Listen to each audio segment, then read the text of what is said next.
dobre-se diante de ti. Toda língua confessará tua grande glória, todo joelho se dobrará. Em louvor tu és exaltado, ó Deus, e o teu reino jamais passará. Cordeiro de Deus,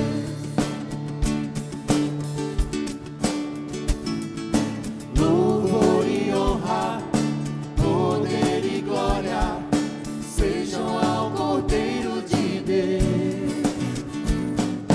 Todos os povos, tudo que existe, dobre-se diante de ti.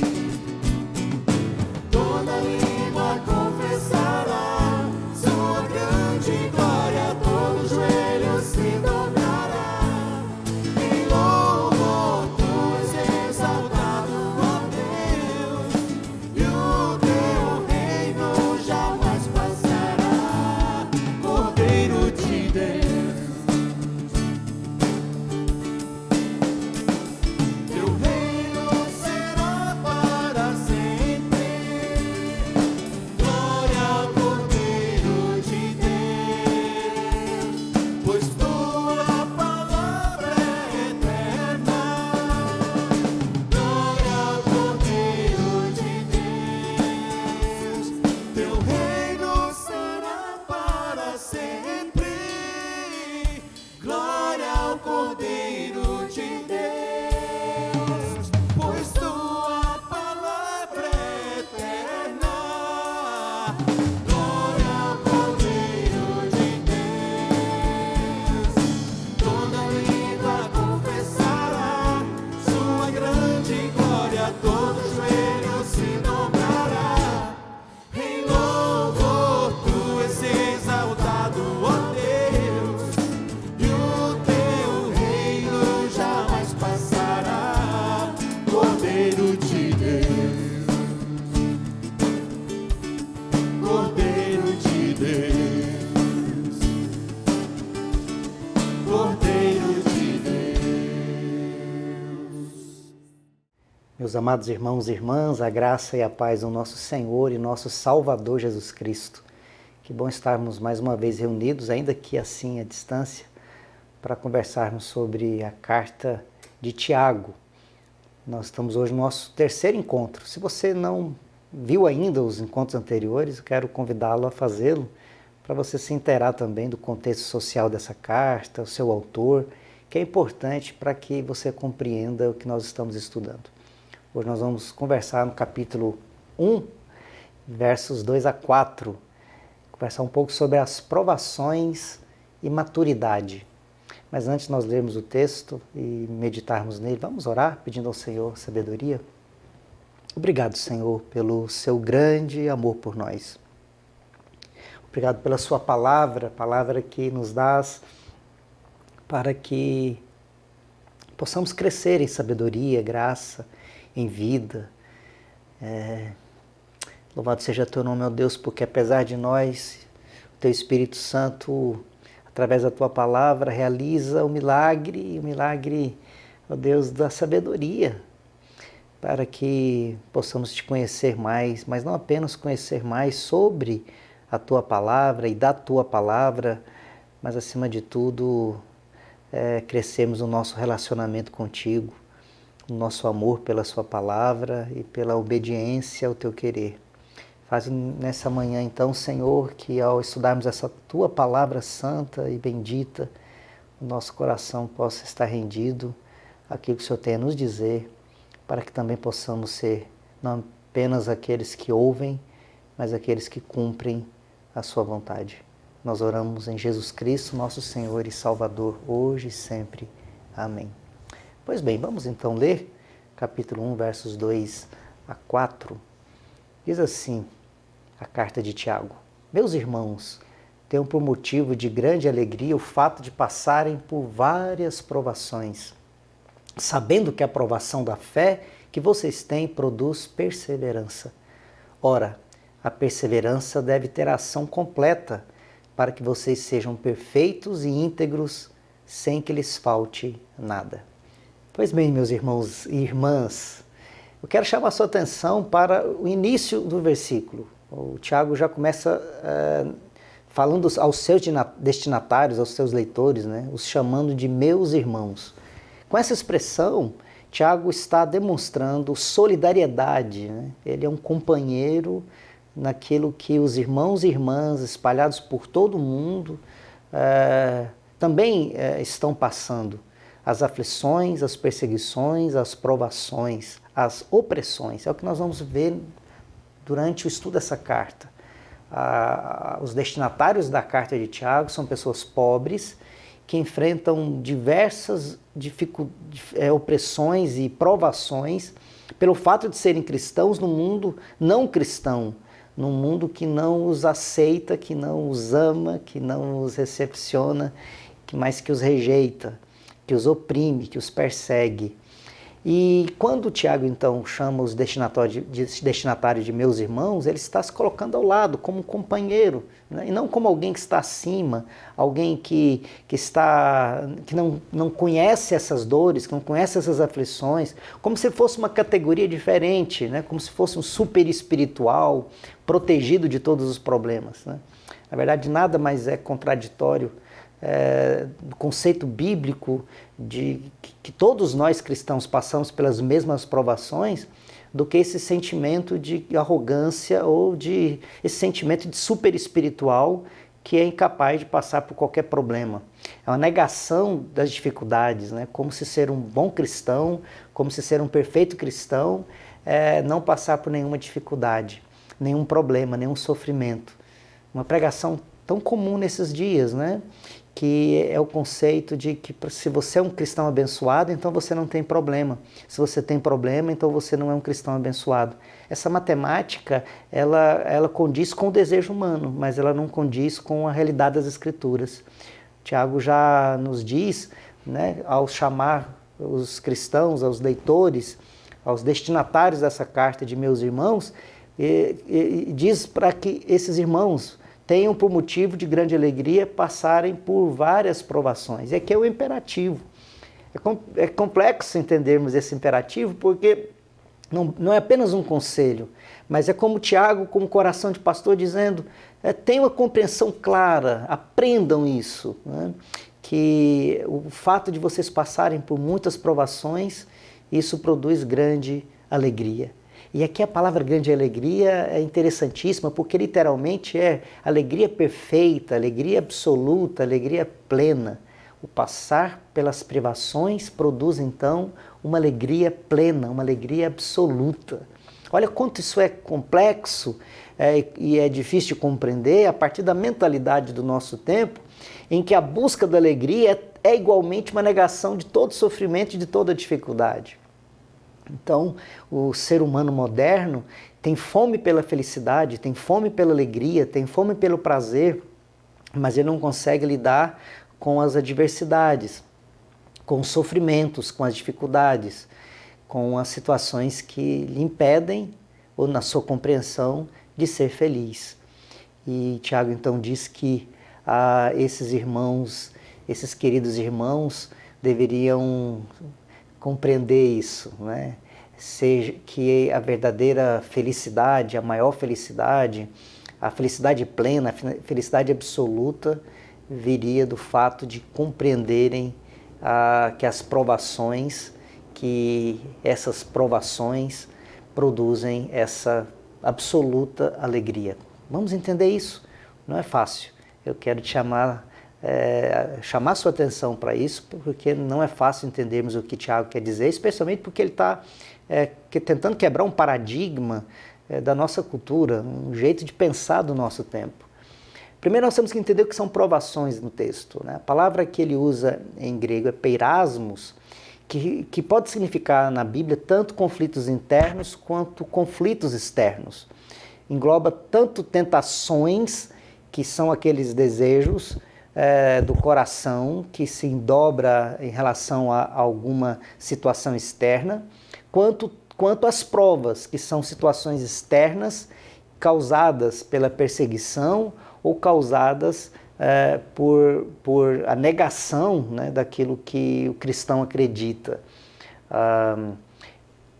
Mas no contexto do nosso texto, sugere aqui, né, que não se trata de conflitos internos, mas de conflitos externos. São provas aqui, ou provações aqui, são aquelas questões externas que produzem sofrimento ao cristão, que produzem opressão ao cristão.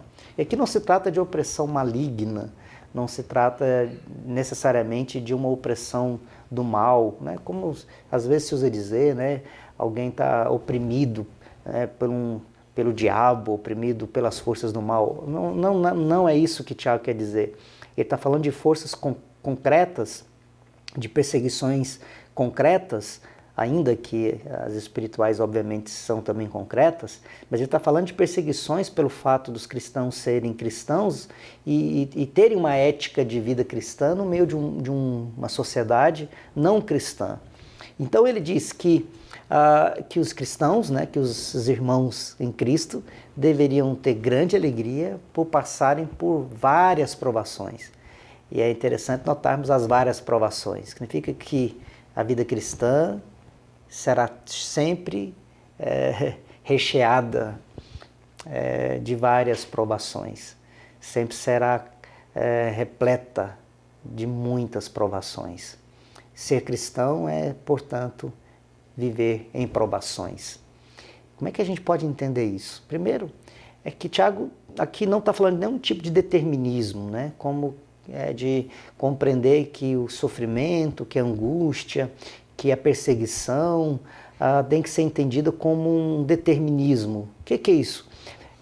Deus quis assim, então eu tenho que aceitar desse jeito, eu não tenho que fazer nada. Não é isso que Tiago quer dizer, e nós vamos perceber isso no decorrer da carta, que não se trata de uma compreensão determinista. Essa compreensão determinista é terrível e ela não deve ocupar o nosso coração. Né? O sofrimento, a perseguição não deve ser entendida como algo que nós não devemos nos levantar contra, levantar nossa voz profética, inclusive denunciar, até porque muitas perseguições à fé cristã acontecem, né, por aqueles que desejam abafar a mensagem do Evangelho, e os cristãos devem denunciar, né, todo tipo de perseguição. Também não se trata de nenhum tipo de masoquismo, né, que eu vou sofrer mesmo porque eu amo o sofrimento. Tiago não está chamando os irmãos que estavam sendo perseguidos para viver um masoquismo cristão. Eu estou sofrendo e como é bom sofrer, né? Isso é contra completamente a compreensão bíblica de alegria, de paz, né, que nós temos em Cristo Jesus e que, obviamente, nós não devemos entender que a nossa alegria é sofrer. Não é isso que o texto está dizendo, né? Não é isso que o texto quer nos mostrar. E devemos sair tanto da esfera do determinismo quanto também do masoquismo. Claro que algumas situações nos provam, né, nos colocam à prova na vida cristã. Permanentemente, o cristão que vive de acordo com a mensagem do Evangelho se sente provado, se sente questionado no seu jeito de viver. E quantas vezes é provado nas questões mais comezinhas do dia a dia, nas questões mais comezinhas, né, simples do cotidiano, em que ele é provado em relação àquilo que ele acredita. Lembremos-nos de que Jesus disse lá em Mateus capítulo 5, versos 10 a 12. Vamos ler? Bem-aventurados os perseguidos por causa da justiça, porque deles é o reino dos céus. Bem-aventurados são vocês quando por minha causa os insultarem e os perseguirem e mentindo disserem todo mal contra vocês. Alegrem-se e exultem, porque grande é a sua recompensa nos céus, pois assim perseguiram os profetas que viveram antes de vocês. Jesus usa a expressão aqui, bem-aventurados, felizes, aqueles que são perseguidos por causa da justiça. Então aqui nós já podemos compreender que Tiago tem claramente esse ensino de Jesus nas suas palavras. Que quando Tiago escreve para os irmãos que estão sendo perseguidos, Tiago sabe aquilo que Jesus disse sobre os bem-aventurados que são aqueles que serão perseguidos por causa da justiça, aqueles que por causa do nome de Cristo são perseguidos. Aqui então não se trata, no nosso texto, de qualquer tipo de sofrimento, qualquer situação de sofrimento, mas aqueles sofrimentos que são impugidos, né? São levantados contra os cristãos por conta da sua fé em Cristo, por conta da sua decisão de serem éticos, de serem justos, de serem verdadeiros, de agirem como pacificadores. Lembremos-nos, né, das bem-aventuranças, de sermos pacificadores, de sermos humildes. Todas essas ações do cristão, toda essa ética, né, lá das bem-aventuranças, é uma ética que contraria o mundo. É ser humilde em vez de ser arrogante, é ser pacificador em vez de produzir guerra e amar a guerra, é compreender, né, que a justiça tem que ser a nossa fome, né, tem que ser o nosso desejo de todo dia, diferentemente do mundo que prefere a injustiça. Toda essa ética produz necessariamente uma reação.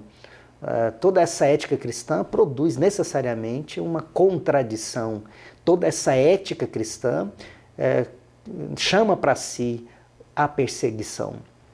Verso 3, sabendo que a provação da fé que vocês têm produz perseverança.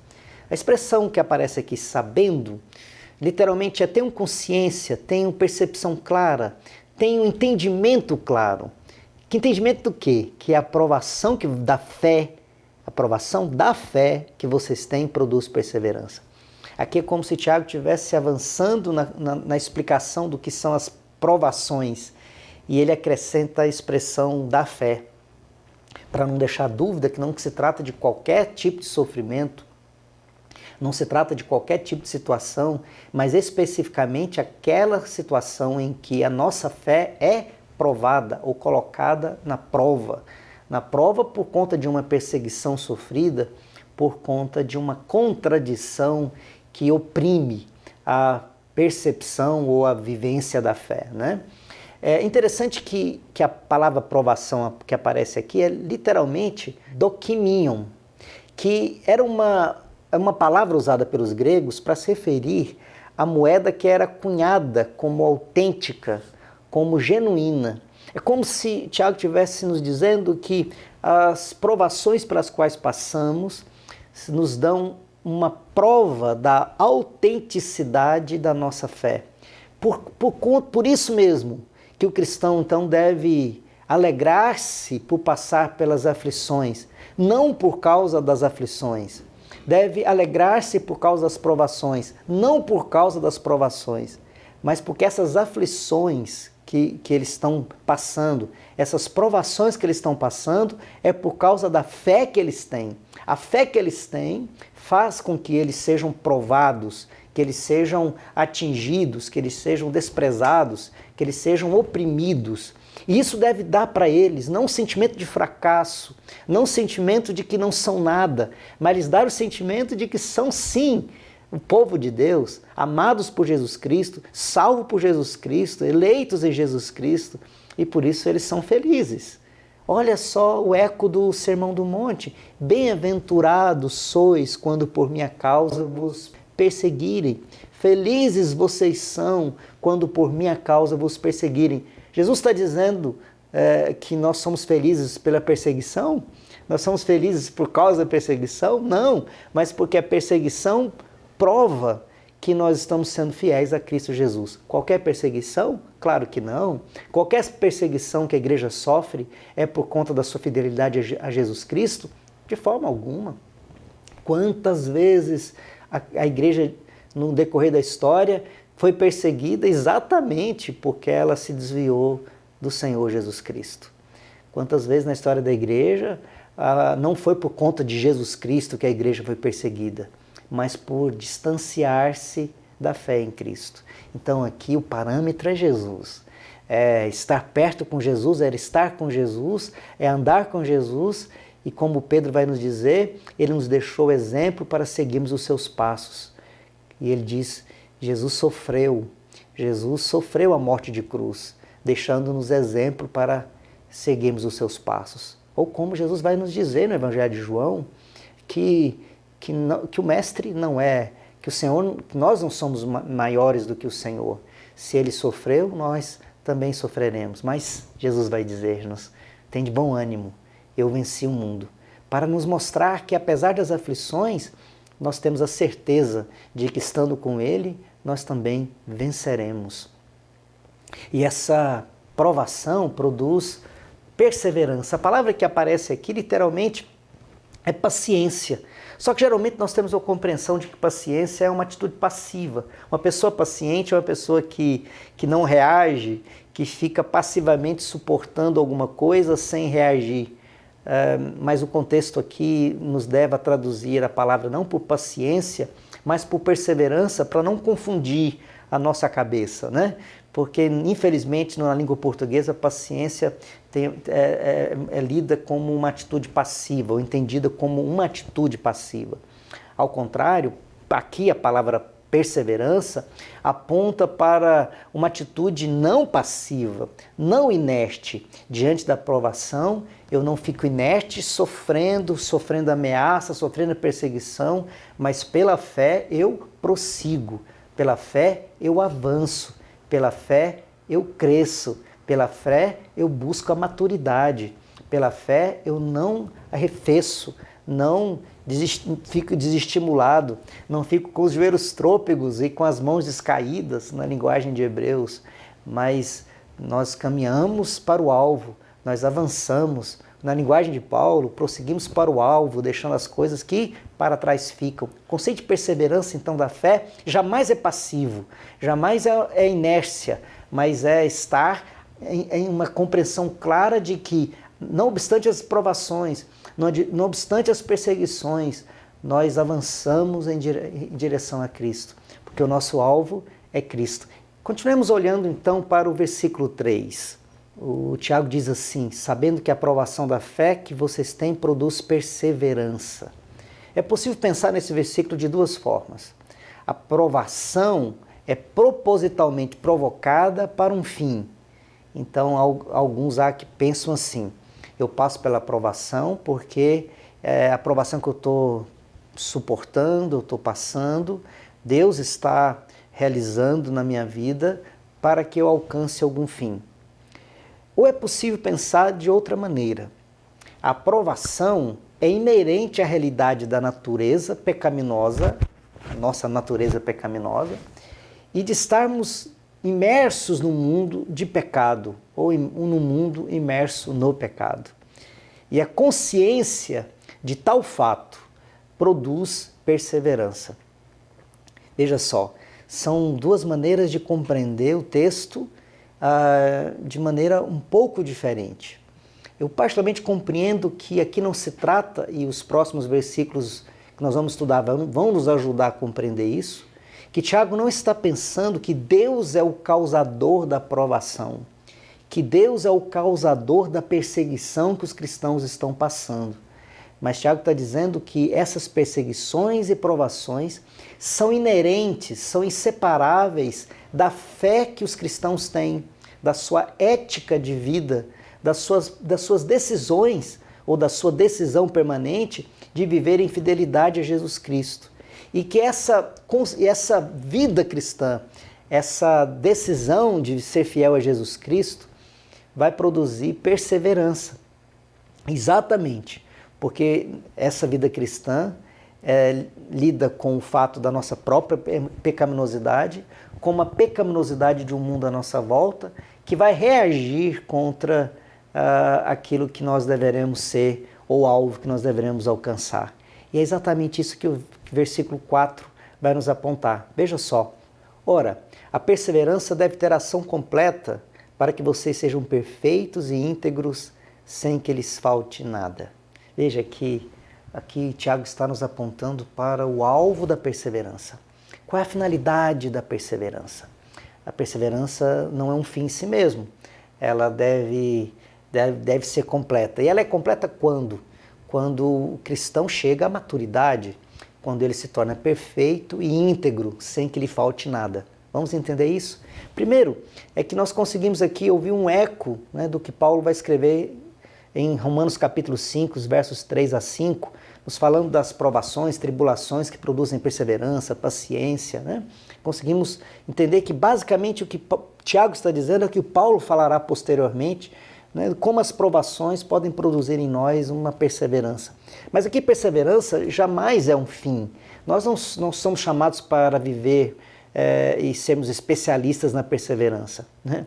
O que ele está querendo dizer é que essa perseverança vai produzindo em nós cada vez mais uma capacidade ou uma habilidade de chegarmos ao alvo.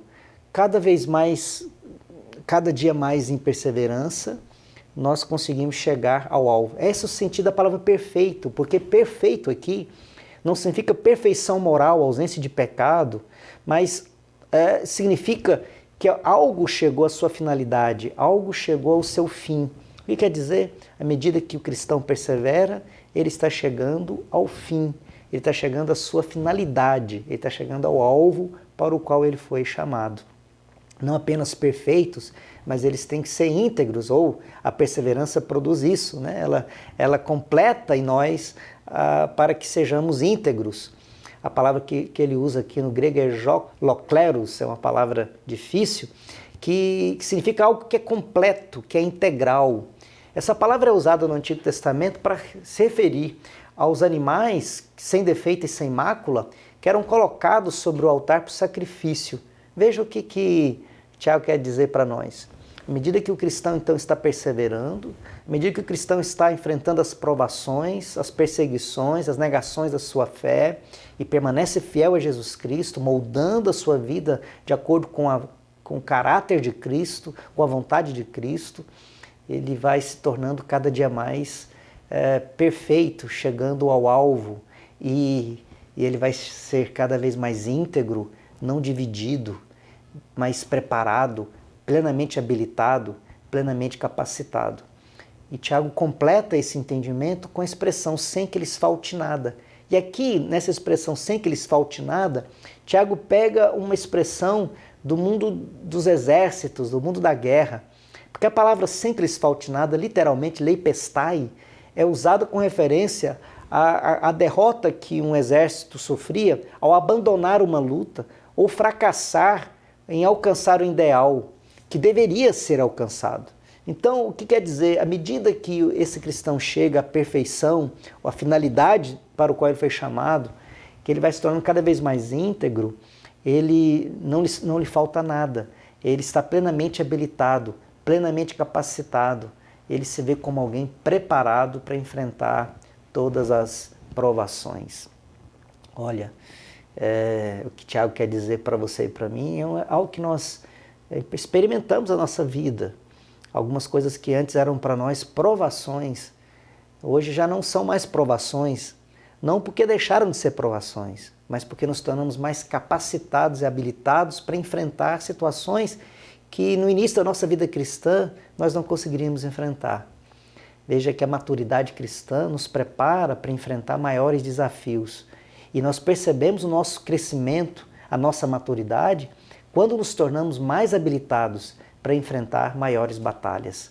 Percebemos isso na nossa vida cristã, quando deixamos de lutar pequenas batalhas, de enfrentar pequenas guerras, de lidar com os problemas que são comezinhos e nos concentrar em grandes batalhas, em grandes problemas, em grandes dificuldades, e entendermos que nós somos chamados para enfrentar, sim, nessa vida muitos desafios, mas que cada vez mais, pela perseverança, nos tornamos capacitados para enfrentar toda e qualquer situação. Vamos pensar nesse texto um pouquinho? Primeiro, Tiago fala da alegria perfeita que resulta das provações. Num tempo marcado pelo hedonismo, que é o prazer pelo prazer, como lidamos com as situações que colocam a nossa fé à prova? Eu queria que você pensasse um pouco nessa pergunta. Tiago fala sobre a alegria perfeita que resulta das provações. Mas como nós, nesse tempo marcado pelo hedonismo, será que a nossa mente tem sido moldada por essa cultura do hedonismo, do prazer a qualquer custo, do prazer a qualquer preço, do prazer pelo prazer? E quando nossa fé é colocada à prova, como nós reagimos? Como nós reagimos? Pense nisso. Em segundo lugar, a perseverança de Tiago resulta em maturidade espiritual. Compara as provações enfrentadas com perseverança, com as batalhas de um exército que o habilita para enfrentar maiores batalhas. Como você avalia a sua atual maturidade espiritual? Como o texto ajuda-nos a atingir o alvo? Eu não vou responder essas perguntas, eu quero que você guarde essa pergunta no seu coração e medite nos próximos dias. Como você avalia hoje a sua maturidade espiritual? Que tipo de conflitos, de guerras, de provações você tem enfrentado no seu coração e na sua fé? E por último, como esse texto ajuda você e a mim para atingirmos o alvo para o qual fomos chamados? Vamos pensar nisso? Quero convidar você a orar. Vamos orar pela sua vida, pela minha vida, vamos orar pelo nosso país. Ó Deus bendito, nós te agradecemos pelo seu grande amor por nós e pela tua palavra tão abençoadora e desafiadora. Nossa mente não consegue compreender, ó Deus, a imensidão dessa tua palavra que é fonte de sabedoria, de todo saber.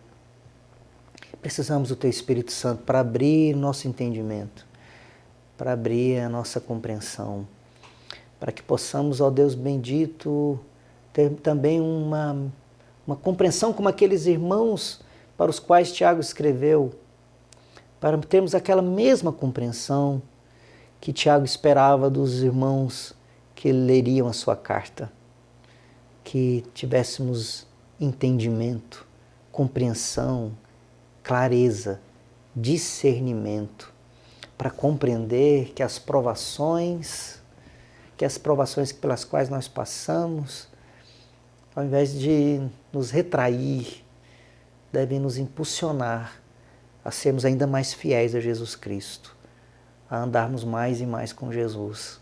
Oh, bendito Senhor, faz isso por nós e pela ação do Teu Espírito Santo nos capacite, para que pela ação do Teu Espírito Santo possamos prosseguir.